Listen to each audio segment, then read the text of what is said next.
Picture this, a chilly morning in Boulder, Colorado, the kind where frost clings to the courthouse steps like it's holding on for dear life. Inside, a little girl, Sophie, barely 9, stands trembling in the middle of a packed courtroom, her tiny frame swallowed by a dress that's too big, her braid unraveling, and her sneakers scuffing the marble floor. Her belly swollen, way too swollen for a kid her age, and the crowd's buzzing with whispers, some cruel, some scared, all wondering what dark secret she's carrying. I'm telling you, that room was heavy oak walls soaked up every sound, every cough, every shuffle, like the place itself was judging her. Sophie's eyes, big and glassy, dart around, and then she breaks. Her sobs tear through the silence. My mom didn't leave me. She loves me. And it's like a dam bursting, raw and desperate, her little hands clutching her stomach like it's all she's got left.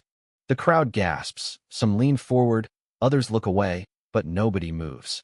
Except one guy, James Harper, the prosecutor, a man built like a brick wall, all sharp suits and sharper words, a guy who spent 20 years cutting through lies without blinking.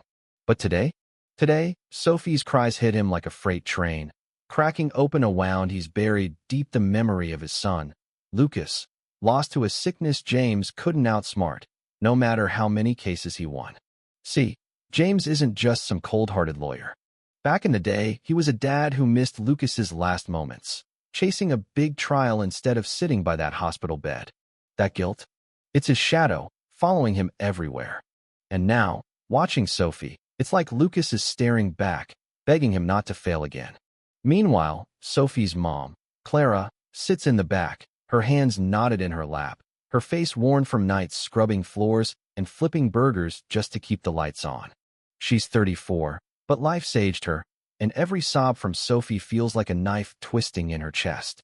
She wants to scream, "I fought for her," but the courtroom's not built for her voice, not yet. Here's where it gets messy. The case was supposed to be simple. Clara's a neglectful mom. End of story. But then Dr. Ellen Carter takes the stand, a no-nonsense doc with a voice like steel. She drops the bomb. Sophie's not pregnant. It's a tumor, rare, aggressive, and if we don't act fast, she won't make it. The room freezes. Clara's hand flies to her mouth, stifling a cry. James's jaw tightens, been fed a lie. The files he got. Sanitized. No mention of a tumor, no record of Clara begging clinics for help, getting turned away because her insurance was insufficient. Someone high up wanted Clara to take the fall. James doesn't just sit there. He storms the podium, slamming down a stack of papers he got from a whistleblower nurse, Maria, who risked her job to smuggle them out. This isn't neglect, he roars, his voice shaking the walls. This is a system that let a kid suffer to save a buck. He points at the insurance rep, Gerald Klein, a slick guy in a $2,000 suit, who's squirming like a kid caught stealing. You denied her care. James snaps. You buried her scans. Gerald stammers. It's just policy, but James cuts him off. Policy? You call letting a child die policy. The crowd erupts, cheers, boos, tears. Clara's sobbing, but for the first time, it's relief, not despair. Outside, Boulder's waking up. Protesters flood the streets, holding signs. Save Sophie. End the greed. A local reporter, Nate, barely 25, scribbles it all down, his hands shaking. He's no hotshot, just a kid with a borrowed suit and a cheap recorder, but he knows this story's bigger than him. His article hits the web, and boom, it's everywhere. Hashtags, vigils, people lighting candles in the snow. The community's done whispering, theory shouting. In the end, Sophie gets her surgery, paid for by strangers who read Nate's story and sent in donations. Clara's charges are dropped, and she lands a job helping other families fight the same battles. James.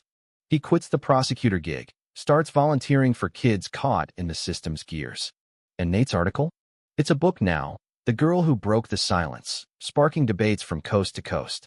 But here's the thing, what's justice, really? Is it the system finally bending, or is it the people who stood up? Sophie's running in the park now, laughing, her rabbit toy patched up, but how many other kids are still waiting? Tell me, what would you do if this was your town, your kid? Drop a comment, share your story, where are you watching from? And if you believe no child should fight alone, type "Amen" below. Let's keep this fire burning.